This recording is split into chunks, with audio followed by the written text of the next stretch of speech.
The Equitable Life Assurance Society presents This Is Your FBI.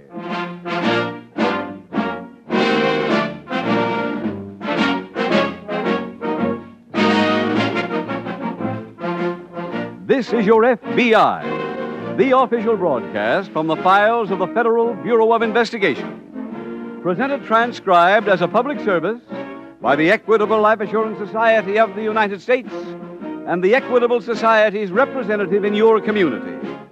Later in the program, we will bring you an important message from Mr. J. Edgar Hoover on our nation's internal security.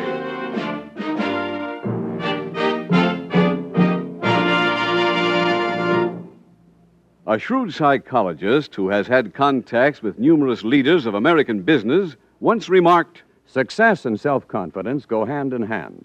Men who have a strong conviction that they're going to succeed are the ones that rise to the top in every field." For people of this type, people who have this feeling of certainty about themselves, the Equitable Life Assurance Society has created its famous life insurance plan for men and women on the way up. Do those words describe you? Then you'll be interested in about 14 minutes when I give full details of the Equitable plan for men and women on the way up.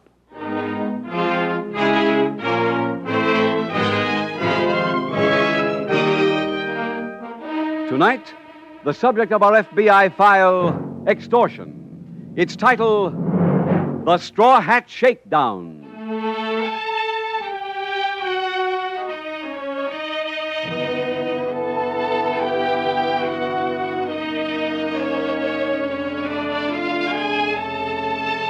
The many different types of lawbreaking with which your FBI is called on to deal is one large group which might be classified as crime by terror. In every case, the basis of such a crime is a threat.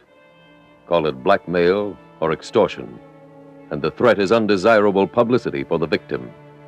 Call it racketeering, and the usual menace is damage to the victim's property or his business. In almost every case, however, the threat is fundamentally a bluff, because the criminal has good reason to fear publicity even more than the individual he threatens. When the prospective victim keeps his head, he can turn this fear to his own advantage by immediately reporting the matter to the proper authorities. Tonight's case from the official files of your FBI is the story of a person who lacked the moral courage to call on the local police for help. The results, as you will see, were tragic.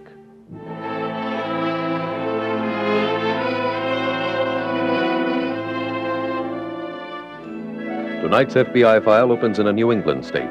It is late afternoon, but still light enough to read the freshly painted words on the side of a large barn. Grand View Summer Theater. In a field beside the barn are the actors waiting for rehearsal to start. Seated in an ancient weather-beaten wicker chair is a middle-aged woman. A casually dressed, good-looking man approaches. Hello, May. How are you, Elliot? Oh, bored, thank you. The quiet countryside, how I loathe it. Has the Gauleiter been around? Oh, no, darling. Our dear director doesn't mix with the actors. Familiarity breeds that thing, you know. Well, I must say this summer bids fair to be as ghastly as the rest of the season's been. Slow year, dear? Oh, one show that staggered to Broadway and a month on the road with a well-basted turkey. Where'd you play? Mostly towns where the audience ate their young. Mr. St. Clair, I wonder if you'd run over our scene. I'd like some advice. Buy a textbook on plumbing and study it thoroughly. Oh, I'm serious. Having watched you through one rehearsal, so am I. Well, I don't consider that very funny, Mr. St. I Clair. didn't intend it to be, young man. Now scat. Scat! Oh, sure will. I'd forgotten how tender a juvenile can be. Oh, I wish I could forget this whole engagement. I'd like to be in a plane right now, winging westward to the land of the cinema. Well, darling, why aren't you? It has to do with money, dear. Lack of it. Mr. St. Clair, may I talk to you, please? Surely. I was given to understand that you'd played this part before. That's true, several times. This same interpretation? Yes, why? Well, to be honest, I sense a lack of feeling, Mr. St. Clair. I don't quite believe this man you're doing. I'll consider that a matter of individual opinion. I'm afraid it goes beyond that. I'm billed as director of this piece. I want the performances up to my standard. Now, we'll do a complete run-through in a few minutes. Let's bring him to life, St. Clair, shall we? Bless his little pear-shaped tones. Bless his little pear-shaped head. Well, I may go off the dry tonight. Can you afford a bottle, dear? I don't have to. Didn't you see the invitation? To what? The company's been invited to a party that's being thrown by the patrons and patronesses. Ah. Here, read all about it. Are these patronesses? Uh-huh. They look like pictures on canceled stamps. Ha ha! Hey, What? I know one of these fair damsels. Is that a boast or a confession? More than that, darling, it's a reprieve.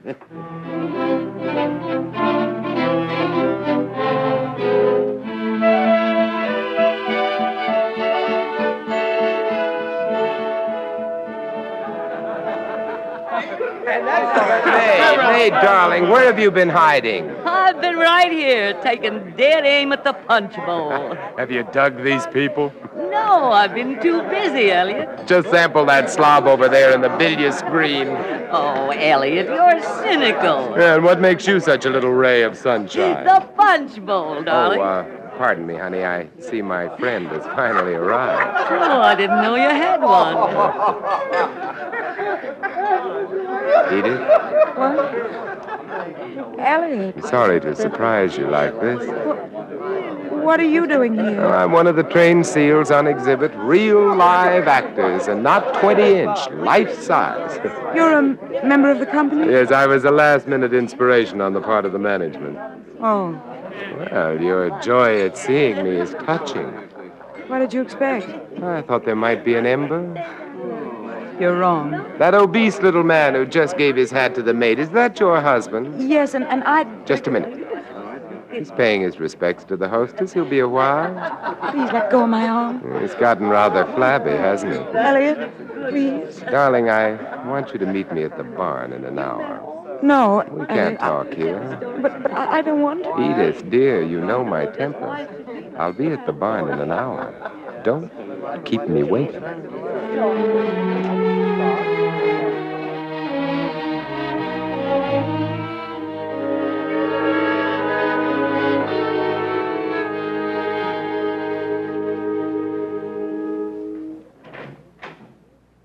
Edith? Yes? I'm on stage. I thought you'd enjoy meeting here in the set. Elliot, I can't stay long. Oh, but darling, this is the first time we've been alone in 10 years. I don't know why I came here. You came to see me and to go through my scrapbook. Your scrapbook? Sure, I thought you'd be interested in the progress I've made since those days. Look, this is 2 seasons ago, Cyrano. And why they picked Ferrer to do the picture after my notices at the Wellington Drama Festival is beyond me. Elliot, I must go. Wait. I knew you'd want to see this picture of us. You kept that. Of course. And then this one of you. Actress arrested in extortion plot. Actress Edith Wayne this afternoon was arrested by police as she attempted Yes, to... I remember it.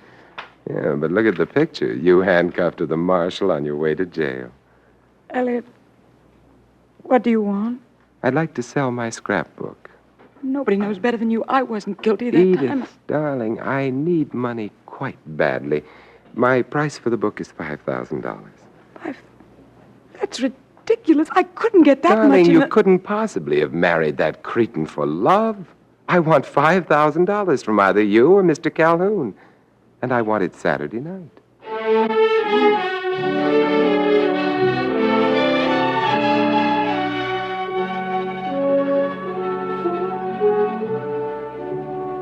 The following day at an FBI field office in a nearby city, Special Agent Jim Taylor returns from the file room to find an old friend, Grandview Chief of Police Earl Fremont, waiting for him. Well, hello, Earl. Hi, Jim. How's the fishing been? Well, don't spread this around, but since I became chief, I haven't had a rod in the water. Is Grandview that crime-ridden? Seems like it. I'm down here today on one, as a matter of fact. Oh?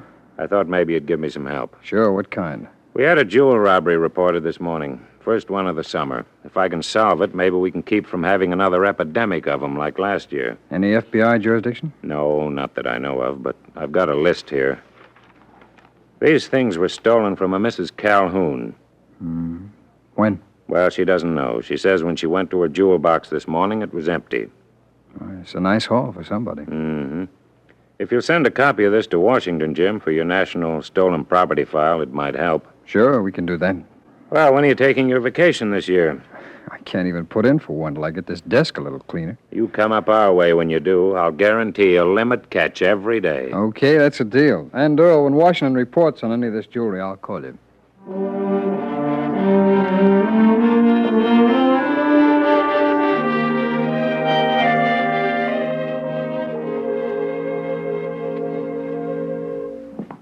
When one has traveled as much as I have, and one has seen snow-crested mounts of, snow-crested mounts silhouetted against a leaden sky. Oh, come in. Oh, Edith, darling, come right in. Sit down, darling. I've just been studying. Even though I've played this thing 3 times, 150 sides is still a mouthful. I don't suppose you'd care to cue me. Elliot, why did you mail me that letter? Oh, you received it? Yes.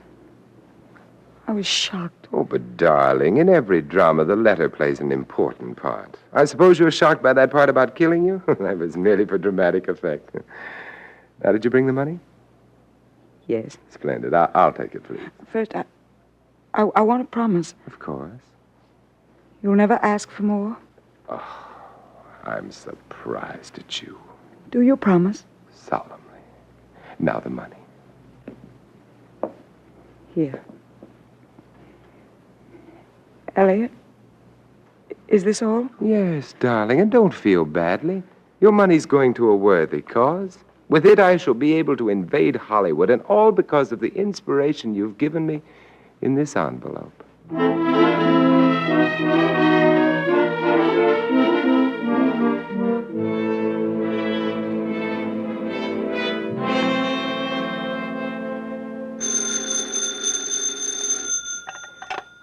Taylor speaking. Jim, this Earl Fremont. Oh, yes, Earl. You can notify Washington to cancel the notices on that stolen jewelry. I located it this morning. Oh? One of the loan companies up in Portland called when they got my circular. Did they give you a lead on the thief? There wasn't any. What was that? The company made a loan on the jewelry to some woman. When they gave me her description, I got suspicious and drove up there. Oh, what for? To show them a picture of Mrs. Calhoun, the woman who reported the theft. Huh. They identified her as the person they made the loan to. Positive ident? Yes, and I made double sure. Oh, how, Earl? Well, they gave her a certified check, which she took to a bank around the corner and cashed. The bank teller also identified her picture. He said she got the money in small bills. How much? $5,000. Well, The teller thought it was odd, so he gave her new bills and made a note of the serial numbers. Earl, this Mrs. Calhoun tell you why she did it? I haven't been able to reach her yet, but I left a message at her home for her to call me. Uh-huh. Hey, if you get a chance, let me know what she says. And I'll notify Washington to cancel those notices.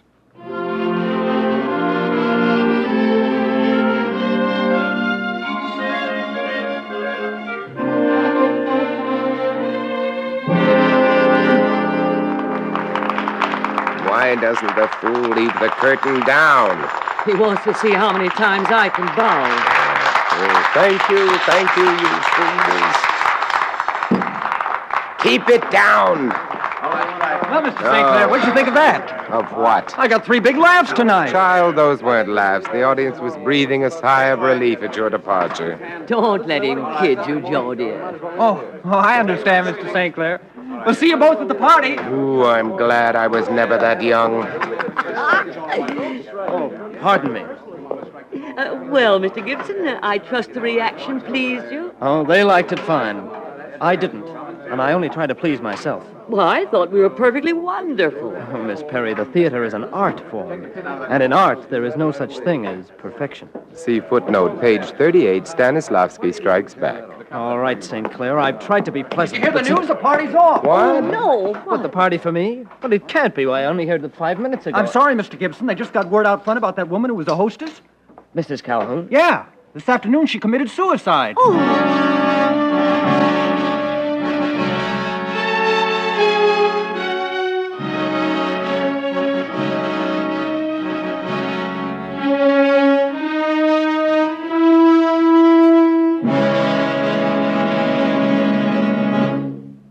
will return shortly to tonight's case from the official files of your FBI. Now, for a moment, let's consider an entirely different type of case. One which shows American life and American character at its best. The case of Harry Stratford. Harry got out of the Navy early in 1946, landed a job as an advertising writer, and made good. His starting salary was small, but he's been raised again and again. Today, in his early 30s, he is still on the way up. Isn't that so, Harry? Well, let's hope so, Mr. Keating. 3 years ago, Harry heard about a special Equitable Society life insurance plan for people of his type, made to order for men who are determined to get ahead. It's known as the Equitable Plan for men and women on the way up, for people of any age who expect to advance in salary and responsibilities in the years ahead. It differs from other life insurance plans in one important respect. It's flexible, can expand or contract.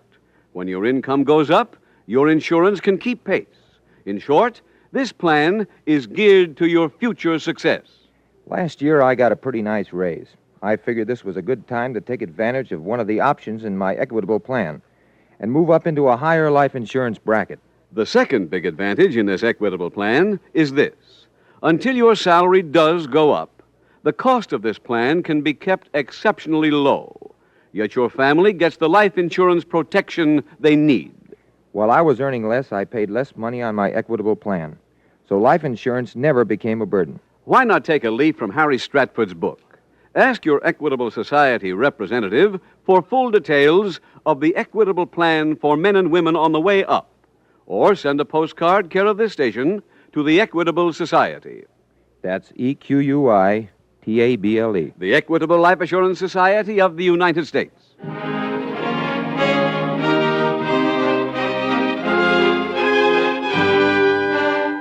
And now back to the FBI file, the Straw Hat Shakedown.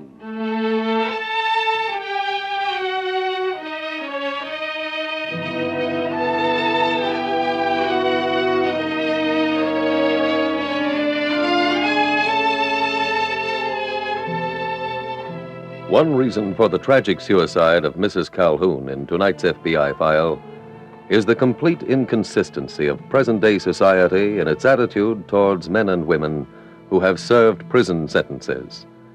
We want them to reform, and yet make it immensely difficult for them to do so. Their record becomes a lifelong handicap. Many employers turn them down for jobs. So-called respectable people refuse to associate with them. The end result is to drive many of them back into the criminal career from which they have sincerely wished to escape. Today, in this country, there are thousands of men and women on parole, others just released from prison, who are looking for a second chance. They should be given that chance.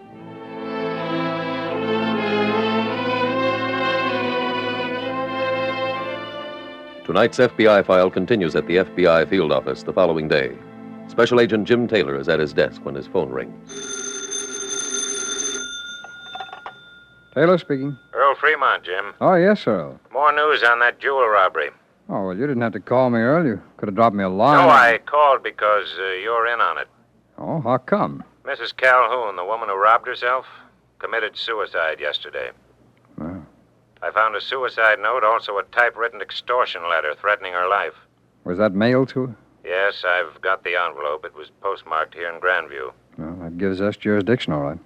I'm sending the notes down by messenger. Good, I'll get them over to our lab. I also sent along Mrs. Calhoun's jewel case. I found it empty beside her body. It's got some prints on it. Fine. Oh, Earl, have you been able to develop any suspects?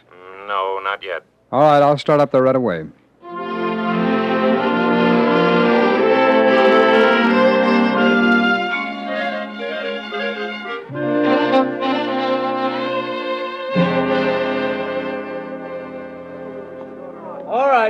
All right, third act, please. Can't start rehearsal yet. Mr. St. Clair isn't here. Not yet? He'll show up. Mr. St. Clair was due and everybody else. Did someone mention my name? I suppose you've got a good excuse for holding up the entire company. I was tired. Well, so am I.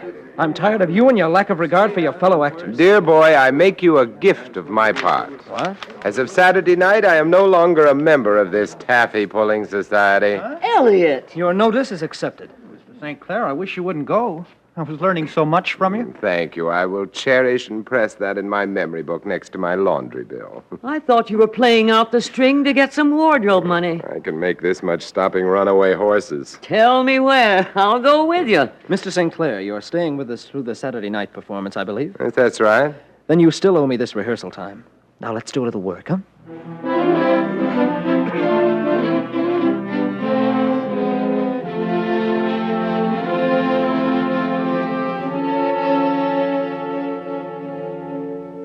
Earl, that Mrs. Calhoun case took another turn. Which way, Jim? Well, I didn't report it back on those fingerprints from the jewel case. They were hers.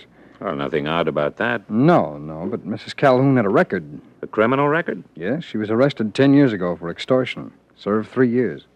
I'll bet no one here in Grandview even suspected that. Her name then was Edith Wayne. She was arrested delivering a note. She said at the time she got it from someone named Parker. They ever find this Parker? Yeah, but he wasn't prosecuted. He denied her charges, and there was no way that she could prove them. Parker? The extortion note I found by Mrs. Calhoun's body was signed with the initials G.P. Parker's first name was George. Yeah, could be he came back. Have you got anything on him? No. As I said, he wasn't prosecuted. I got what might be a lead from Mrs. Calhoun's chauffeur. No? He told me he drove her to Portland and back the day she took the jewelry to the loan company. Oh, back to the Calhoun home? No, to a barn they're using for a theater out on Route 11. The chauffeur says she held a manila envelope in her hand all the way down there. When she came out of the theater, she didn't have the envelope. That could have been the money. Well, if it was, she gave it to somebody in that theater. Mm-hmm. Have you been over there yet? No, I just got this dope on the phone. Well, come on, Earl. Let's drive out to the theater.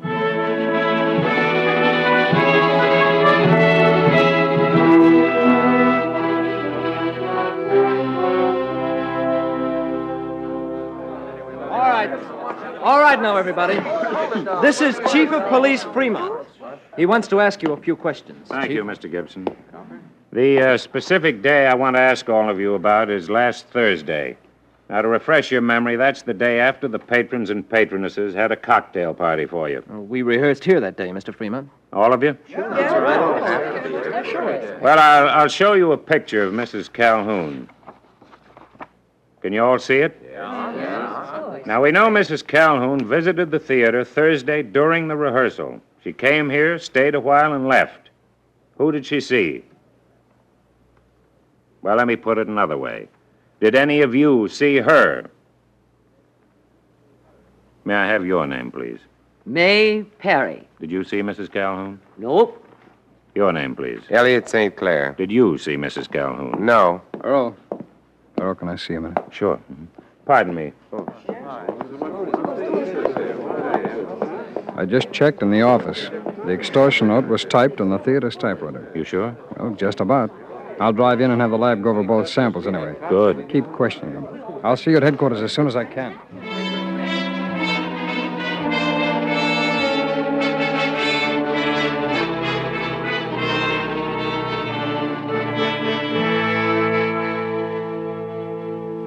Earl, the lab just confirmed our theory. The typewriter was used on the note, but it's no help. No, why not?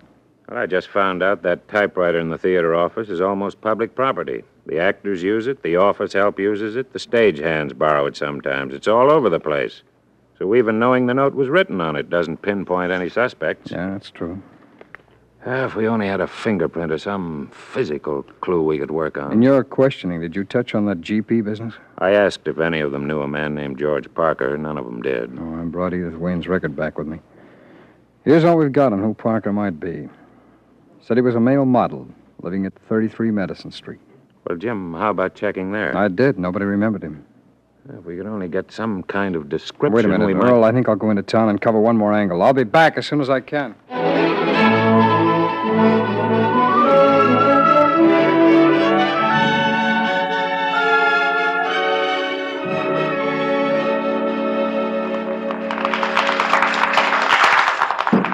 Leave it down.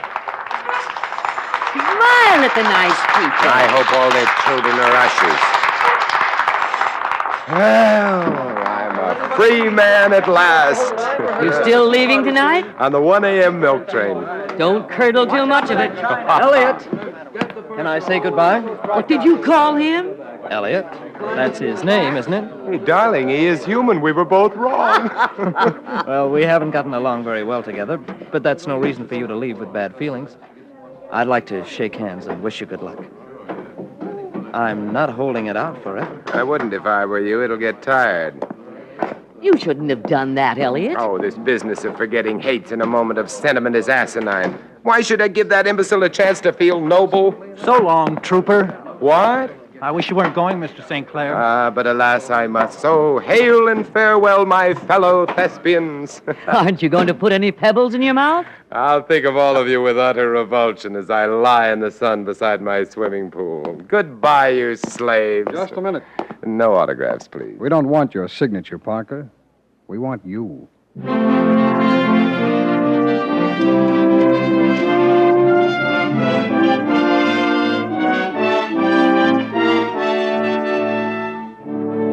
George Parker was convicted in federal court of the federal extortion statute and sentenced to serve 5 years in a federal penitentiary. Special Agent Taylor and Chief Earl Fremont were able to arrest the guilty extortioner because of that last trip Taylor made back to the city. By canvassing every model agency in town, Agent Taylor found one which had in its files the picture of George Parker, a picture which revealed him to be the man now using the alias of Elliot St. Clair. And now, ladies and gentlemen, here is a vital message on our nation's internal security from J. Edgar Hoover, Director of the Federal Bureau of Investigation. Mr. Hoover's message is, and I quote, "Espionage is the obtaining of confidential information regarding the national defense and furnishing it to unauthorized persons to the detriment of the United States or the advantage of a foreign power. The American people have been requested by the President of the United States to report immediately to the FBI all information concerning allegations of espionage within the continental United States and the territorial possessions."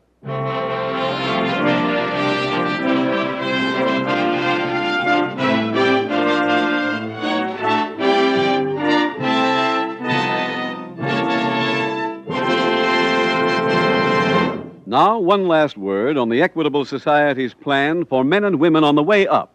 Remember, it's made for the man who knows that the day's not too far away when he'll tell his wife, "Hey, Madge, good news. I've been promoted to a bigger job." Are you that kind of man? Then don't wait another day. Ask your Equitable Society representative to work out your own personal plan for a man on the way up. Or send a postcard, care of this station, to the Equitable Life Assurance Society.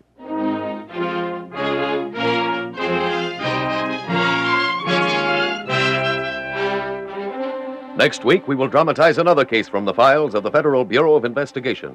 Its subject, robbery. Its title, Old Mother Larceny. The incidents used in tonight's Equitable Life Assurance Society's broadcast are adapted from the files of the Federal Bureau of Investigation.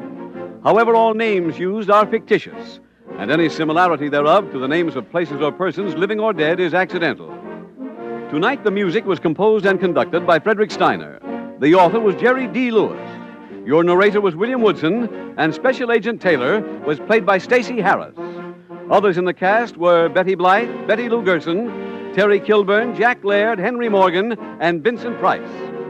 This Is Your FBI is a Jerry Devine production. This is Larry Keating speaking for the Equitable Life Assurance Society of the United States and the Equitable Society's representative in your community, and inviting you to tune in again next week at this same time when the Equitable Life Assurance Society will bring you another thrilling transcribed story from the files of the Federal Bureau of Investigation. Old Mother Larceny on This Is Your FBI. Stay tuned for the adventures of Ozzie and Harriet. There's fun for the whole family when Ozzie and Harriet come your way next. This program came to you from Hollywood.